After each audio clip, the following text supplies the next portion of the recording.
सुमित्रा अपनी डिलीवरी के लिए अपने मायके आई हुई थी क्योंकि उसकी सास की तबीयत ठीक नहीं रहती थी। इसलिए उसकी सास ने अपनी बीमारी की वजह से सुमित्रा को उसके मायके भेज दिया, क्योंकि मायके में सुमित्रा की देखभाल करने के लिए उसकी माँ, भाभी और उसकी छोटी बहन भी थी। वैसे सुमित्रा के पति और सास को इस बात से कोई फर्क नहीं पड़ता था कि आने वाला बच्चा बेटा होगा या बेटी, क्योंकि सुमित्रा का पहला बच्चा बेटा था। उसके ससुराल वाले तो बस यही चाहते थे कि बच्चा स्वस्थ हो। लेकिन सुमित्रा हमेशा भगवान से ये प्रार्थना करती थी कि उसका दूसरा बच्चा भी बेटा ही होना चाहिए, क्योंकि उसका मानना था कि बेटी तो ससुराल चली जाएगी, बुढ़ापे में देखभाल तो बेटा ही करेगा। तो दो बेटे रहेंगे तो दोनों में से कोई एक तो देखभाल कर ही लेगा। बेटी पालना भी तो आसान नहीं है। और फिर बेटी की किस्मत में पता नहीं कैसा घर बार मिले। बेटी की शादी में कितना भी दहेज दे दो, लेकिन दहेज के लालचियों का मन कभी नहीं भरता।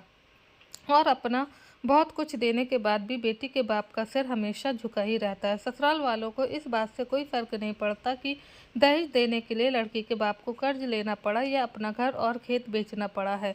नहीं नहीं बाबा, मुझे तो दूसरा भी बेटा ही होना चाहिए। मैं तो अपनी बहू को ही अपनी बेटी बना लूँगी और अपने बेटे की शादी में दहेज भी नहीं लूँगी।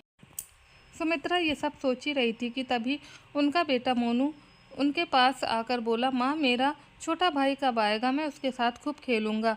और बेटे को प्यार से सहलाते हुए सुमित्रा ने कहा, बेटा, बहुत जल्दी आपका भाई आ जाएगा, तब तक आप नानू के साथ खेलो। तभी सुमित्रा की छोटी बहन निधि नाश्ता लेकर आ गई और बोली, दीदी, आप अच्छे से नाश्ता करके आराम कर लो, मैं मोनू को लेकर बाहर जा रही हूँ, बोलकर निधि मोनू को लेकर बाहर चली गई।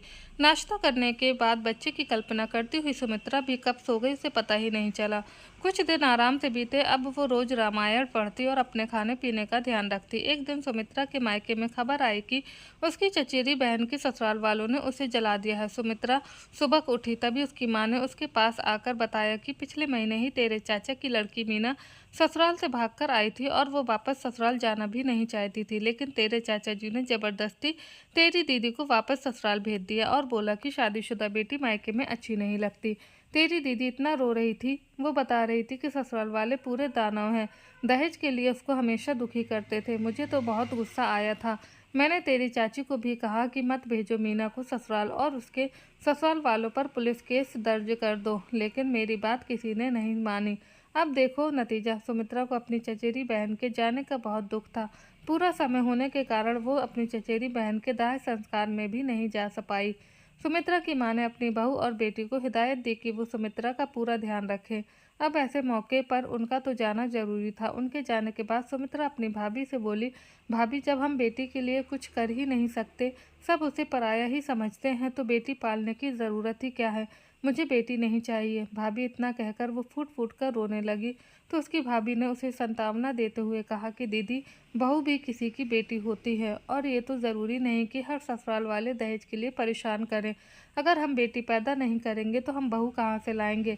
लेकिन दीदी, मैं तो कहती हूँ कि मीना दीदी के ससुराल वालों को सज़ा मिलनी चाहिए, सुमित्रा की भाभी ने कहा। तो सुमित्रा बोली, लेकिन क्या फ़ायदा भाभी, लड़की तो वापस नहीं आएगी ना, बिना मतलब के बात फैलेगी और बदनामी होगी।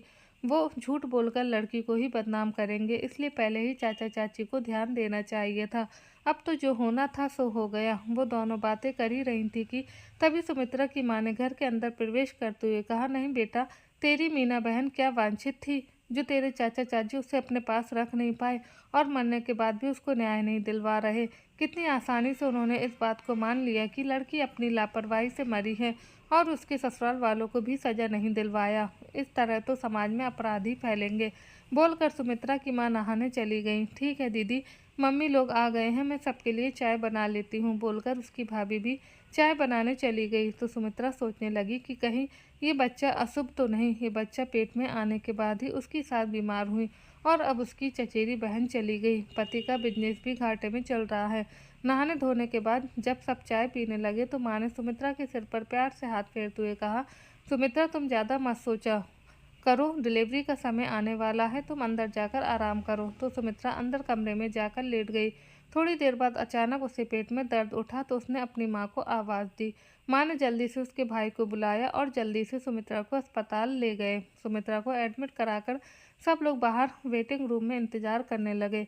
शाम के 3 बज रहे थे जब नर्स ने आकर खुशखबरी सुनाई कि सुमित्रा को बेबी हो गया है। माँ और बच्चा दोनों ठीक है। आप बच्चे का कपड़ा और तौलिया दे दो तभी सुमित्रा की माँ ने पूछा, बेटा हुआ है या बेटी? नर्स ने कहा, 20 मिनट में हम बच्चा दिखा देंगे, आप खुद देख लेना। बोलकर वो कपड़े लेकर अंदर चली गई। नॉर्मल डिलीवरी हुई है, ये जानकर सुमित्रा की माँ ने भगवान को धन्यवाद दिया, लेकिन ये जानने की उत्सुकता बढ़ गई थी कि बेटा हुआ है या बेटी। पता नहीं नर्स ने क्यों नहीं बताया। खैर, जो भी हो, स्वस्थ हो। थोड़ी देर बाद नर्स ने उन्हें बच्चा देखने के लिए अंदर बुलाया। बच्चा बहुत ही सुंदर था, लेकिन बेटी थी। बहुत प्यारी नातिन को गोद में लेकर सुमित्रा की माँ खुश हो गई। नर्स कहने लगी कि 2 घंटे बाद वार्ड में शिफ्ट कर देंगे, तब आप सब मिल लीजिएगा। सब लोग खुश हो गए। सुमित्रा की माँ ने फ़ोन करके समधन को बताया तो वो भी खुश हो गई और बोली, चलो परिवार पूरा हुआ, एक बेटा था, एक बेटी हो गई। 2 दिन बाद अस्पताल से छुट्टी मिल गई और सब घर आ गए। लेकिन जब सुमित्रा को ये पता चला कि उसे बेटी हुई है तो वो एकदम से उदास हो गई, क्योंकि उसे तो बेटे की उम्मीद थी, लेकिन ये भी तो उसकी संतान थी। उसने अपने बच्चे को गोद में लिया। उसका बेटा रोहन भी अपनी बहन को देखकर बहुत खुश हो रहा था। 3 महीने मायके में रहने के बाद सुमित्रा अपने ससुराल वापस आ गई। बच्ची को देखकर उसके दादा दादी भी बहुत खुश हो गए और इसी तरह सब लोग हंसी खुशी रहने लगे। गरीब माहौल में घर अच्छे से चलने लगा। लेकिन समय बीतता गया, दोनों बच्चे बड़े हो गए। मोनू अच्छे प्राइवेट स्कूल में पढ़ने लगा, लेकिन सुमित्रा ने अपनी बेटी प्रिया का नाम सरकारी स्कूल में लिखवाया। सुमित्रा के पति महेश ने जब इस बात का विरोध किया तो सुमित्रा ने कहा, पढ़ाई तो सरकारी स्कूल में भी होती है, पढ़ने वाली होगी तो सरकारी स्कूल में भी पढ़ लेगी, हमें उसकी शादी में भी तो खर्चा करना पड़ेगा। सुमित्रा की बात सुनकर महेश मन मार कर रह गया। पत्नी के आगे उसकी एक न चली।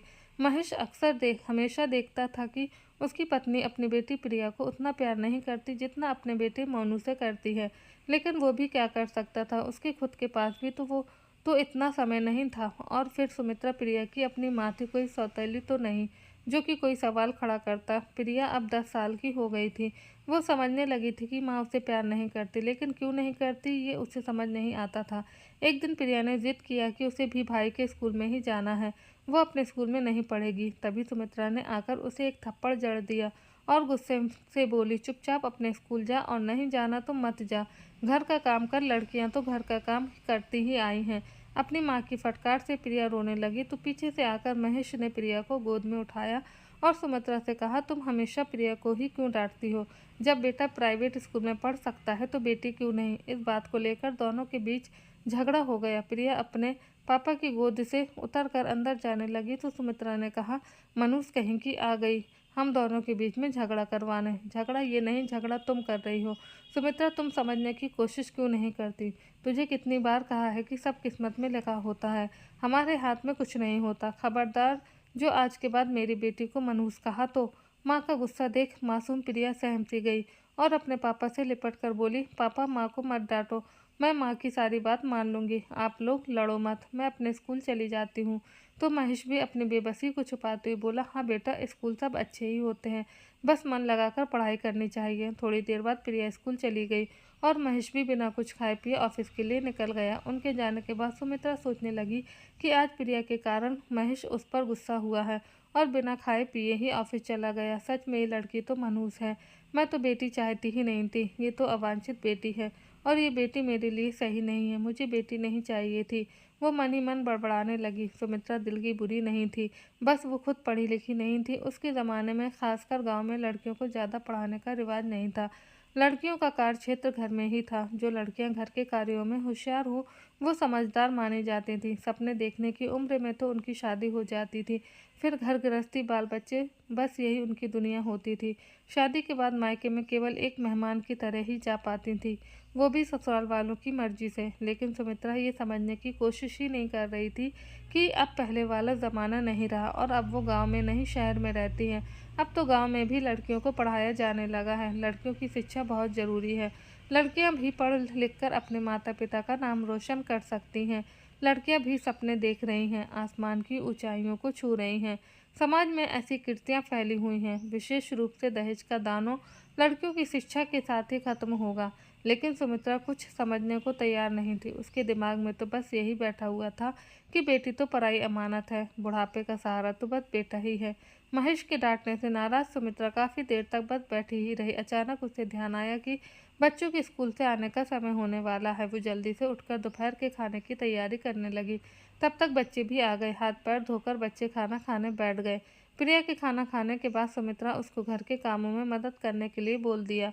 प्रिया को अभी स्कूल का होमवर्क करना था, लेकिन माँ का उदास चेहरा देखकर वो चुपचाप माँ के साथ काम करने लग गई। प्रिया का बाल सुलभ मन ये सोचकर दुखी था कि माँ घर का काम करने को केवल उसे ही क्यों कहती है। मोनू भाई तो उससे बड़ा है, उससे तो माँ कभी कोई काम नहीं करवाती। भाई तो स्कूल से भी बस से ही आता है, उसे तो पैदल ही आना होता है, स्कूल दूर है तो थक जाती है। लेकिन माँ आराम करने के लिए भी भाई को ही कहती है। भाई तो स्कूल से आने के बाद खाना खाएगा, फिर आराम से सो जाएगा, शाम को पढ़ने के लिए ट्यूशन जाएगा और उसके बाद बाहर जाकर खेलने में बिजी हो जाएगा। भाई को खेलने के लिए भी माँ कभी नहीं रोकती, जबकि उसको कभी नहीं खेलने देती। माँ उसे भाई की तरह प्यार क्यों नहीं करती, ये बात उसे कभी समझ नहीं आती। खैर, अपनी माँ को उदास देखकर प्रिया चुपचाप घर के कामों में लग गई। समय तेजी से आगे बढ़ता रहा। अब मोनू हॉस्टल में रहकर इंजीनियरिंग कॉलेज कर रहा था और प्रिया की भी 12वीं बोर्ड की परीक्षा थी। परीक्षा खत्म होने के बाद सुमित्रा अपने बच्चों के साथ गांव गई, क्योंकि उनके मन में यही चल रहा था कि प्रिया गांव के कुछ तौर तरीके सीख लेगी तो विवाह के बाद उसके काम आएगा। वो सोच रही थी अब प्रिया का विवाह करवा दिया जाए तो सही रहेगा। लेकिन महेश की जिद थी कि वो प्रिया को आगे भी पढ़ाएगा ताकि वो पढ़ लिख कर आत्मनिर्भर बन जाए। पर सुमित्रा का मानना था कि ज़माना ख़राब है, कहीं कुछ हो गया तो मुंह दिखाने के लायक नहीं रहेंगे। लेकिन महेश को अपनी बेटी पर पूरा भरोसा था। प्रिया की सोचती थी कि जब माँ भाई को हॉस्टल में पढ़ने भेज सकती है तो मुझे कॉलेज में क्यों नहीं भेज सकती। माँ की हर बात पर रोक टोक करने में वो खुद को अपने लिए उपेक्षा महसूस करती थी। गांव में जाने के बाद प्रिया ने देखा कि केवल उसका ही नहीं, सभी लड़कियों का यही हाल है। लड़कियां मतलब घर का कामकाज करने के लिए ही बनी हैं। औरतों को घर में काम करते देखकर प्रिया सोचती, बहुओं को ससुराल में बहुरानी नहीं नौकरानी समझ लिया जाता है। गांव के हिसाब से प्रिया भी विवाह लायक हो गई थी। उसके लिए रिश्ते सुझाए जाने लगे। जब महेश से पूछा गया तो उसने साफ मना कर दिया। खैर, सुमित्रा बच्चों को लेकर दिल्ली वापस आ गई। प्रिया का 12वीं का रिजल्ट भी आ गया। अपने स्कूल में उसने टॉप किया था, जिसे सुन प्रिया के पापा महेश खुशी से फूले नहीं समा रहे थे। और सुमित्रा के मना करने के बावजूद भी उसने प्रिया का एडमिशन कॉलेज में करवा दिया। सब कुछ ठीक ठाक चल रहा था, लेकिन एक दिन मोनू गुस्से में प्रिया को खींचते हुए घर लेकर आया और अपनी माँ से बोला कि माँ, प्रिया का किसी लड़के के साथ चक्कर है। उसने अपनी आंखों से देखा है। प्रिया रोते हुए बोलते जा रही थी कि नहीं भैया, मेरा किसी से कोई चक्कर नहीं है, मैं किसी से कोई बात तक नहीं करती, मैं उस लड़के को ठीक से जानती भी नहीं। लेकिन सुमित्रा ने प्रिया की कोई बात नहीं सुनी और एक जोरदार तमाचा उसके गाल पर जड़ दिया। इसलिए मैं मना करती थी कि इसको कॉलेज में मत डालो, लेकिन तेरे बाप ने मेरी एक न सुनी। अब आ गई हमारा मुंह काला करवा कर। गुस्से में सुमित्रा बड़बड़ाते जा रही थी। हुआ ये था कि रईस बाप का लड़का सोहन, जो कॉलेज में केवल मस्ती के लिए ही आता था, उसने प्रिया से दोस्ती करनी चाहिए, लेकिन प्रिया ने कभी उसकी तरफ ध्यान नहीं दिया। तो उसने एक दिन प्रिया का रास्ता रोक लिया, तो प्रिया ने भी एक जोरदार तमाचा उसके गाल पर जड़ दिया। अपने गाल पर पड़े तमाचे से सोहन खुद को अपमानित महसूस करने लगा और प्रिया से कहा कि वो इस थप्पड़ का बदला ज़रूर लेगा। बदला लेने के उद्देश्य से उसने कॉलेज में ये बात आग की तरह फैला दी कि प्रिया उससे प्यार करती है, और ये बात उसने किसी तरह प्रिया के भाई मोनू के पास भी पहुंचा दी। मोनू कॉलेज में आया तो जानबूझकर सोहन प्रिया के पास आकर बातें करने लगा। ये देखकर मोनू को भी यकीन हो गया। वो वहीं से खींचते हुए प्रिया को घर लेकर आया। प्रिया ने सफाई देने की बहुत कोशिश की, लेकिन उसे केवल माँ का थप्पड़ मिला। शाम को जब महेश घर आया तो सुमित्रा ने उसे बहुत बुरा भला कहा कि और भेज दो अपनी लाडली बेटी को कॉलेज में। मैंने पहले कहा था कि लड़कियों को ज़्यादा नहीं पढ़ाना चाहिए, लेकिन नहीं, आपने मेरी एक न सुनी। कहते हुए सुमित्रा ने आज की घटना के बारे में सब कुछ बता दिया। सुमित्रा की बात सुनकर आज महेश ने भी प्रिया को खूब सुनाया। बात ठीक थी, लड़की की गलती ना भी हो तो बदनामी तो लड़की की ही होती है। अब सुमित्रा ने प्रिया का कॉलेज जाना बंद कर दिया। महेश ने कहा कि बात अगर पढ़ने की है तो पढ़ाई पत्राचार से भी हो सकती है। प्रिया मान गई और पत्राचार से पढ़ने के लिए सुमित्रा को भी कोई दिक्कत नहीं थी। अब सुमित्रा प्रिया की शादी के बारे में कई लोगों से बातें करने लगी थी। तो कुछ ही दिनों में सुमित्रा की छोटी बहन निधि ने एक लड़का बताया जो दूसरे शहर में अकाउंटेंट की नौकरी कर रहा था। लड़के के पिता भी अच्छे पद से रिटायर्ड थे, अच्छा घर था, गांव में भी काफ़ी ज़मीन थी, जिसे सुनकर सुमित्रा खुश हो गई और शादी की बात आगे बढ़ाई गई। लड़के की मां गायत्री ने प्रिया को देखा तो सलवार सूट पहने, नजरें झुकाए सुंदर मासूम सी प्रिया उन्हें अपने बेटे मोहित के लिए एक ही नज़र में पसंद आ गई। प्रिया का रिश्ता आते ही उन्होंने तुरंत हाँ कर दिया और तुरंत सगाई की तारीख पक्की कर दी। महेश ने जब प्रिया से पूछा तो प्रिया ने सिर झुकाकर कहा, जैसी आपकी मर्जी पापा। क्योंकि वैसे भी प्रिया अब अपने ही घर में घुटन सी महसूस करने लगी थी। गायत्री देवी ने झट से शादी की तारीख तय कर दी और 1 महीने के बाद प्रिया शादी कर अपने ससुराल चली गई। महेश खुश भी था और दुखी भी। खुश इसलिए था कि लड़की की शादी अच्छे घर में हो गई, अब प्रिया को अपनी माँ की अपेक्षा का सामना नहीं करना पड़ेगा। दुखी भी था ये सोचकर कि पता नहीं ससुराल वालों का स्वभाव कैसा होगा। उसे अपनी बेटी को न पढ़ाने का अफसोस भी था। महेश के आंसू रुक ही नहीं रहे थे तो समधी ने समझाया, आप चिंता मत कीजिए, हम प्रिया को अपनी बेटी बनाकर ले जा रहे हैं, उसे किसी तरह की कोई दिक्कत नहीं होगी। रो तो सुमित्रा भी रही थी, आखिर माँ थी। खैर किसी तरह विदाई हुई और प्रिया अपने ससुराल आ गई। प्रिया की सास ने अपनी बहू का स्वागत बड़े उत्साह से किया। सभी रीति रिवाज पूरे होने के बाद मुंह दिखाई की रस्म शुरू हुई। प्रिया को देखकर सबने गायत्री जी को सुंदर बहू लाने के लिए बधाई दी।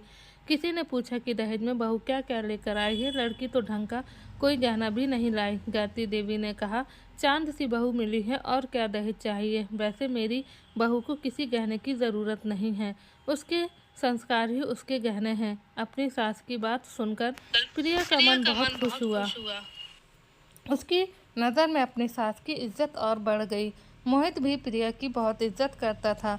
सब लोगों का इतना प्यार देखकर प्रिया भगवान का शुक्रिया अदा कर रही थी कि उसकी माँ ने तो उसे कभी प्यार नहीं दिया। मायके में उसे हमेशा उपेक्षित ही माना गया, लेकिन ससुराल में सब उसे बहुत प्यार करते हैं। सास तो उसे लक्ष्मी बोलती थी। समय बीता तो 1 साल बाद प्रिया ने एक प्यारे से बेटे को जन्म दिया। पोते को देख सास ससुर की खुशी का तो कोई ठिकाना ही न रहा। अब प्रिया को भी अपनी किस्मत से कोई शिकायत नहीं थी। उधर हरदम बेटा बेटा कहने वाली प्रिया की माँ सुमित्रा जो अपना सारा प्यार बेटे पर लुटाती थी, वो आज एकदम से अकेली हो गई थी। उनका बेटा मोनू विदेश में जाकर अमेरिकन लड़की से शादी करके वहीं का होकर रह गया। पति की भी रोड एक्सीडेंट में मृत्यु हो गई। अब अकेले घर में उनका दम घुटने लगा था। अपने बेटे को बुढ़ापे का सहारा मानने वाली सुमित्रा को उनके बेटे ने अपने साथ ले जाने की ज़रूरत ही नहीं समझी। अकेलेपन से सुमित्रा भी अब बीमार रहने लगी थी। अपने लिए खाना बनाना भी अब उनके लिए मुश्किल हो रहा था। सोचने लगी कि बेटी को तो मैंने कभी संतान माना ही नहीं, फिर किस मुँह से वो प्रिया को बुलाए।